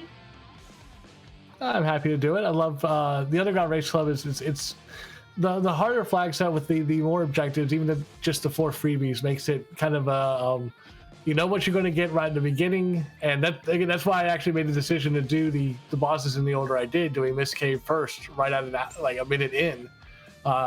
Spent probably one too many times trying that Golbez, but I thought I could get through it at those lower levels, and needed to pick up that Edward in order to ensure I got through it. But and then kind of everything else just kind of falls into place. So, but thank you, Neon, thank you, Inth, for doing commentary, and Phineas for the tracking, Aliceal for this wonderful seed. Y'all guys are the real heroes on these restreams. Thank you so much.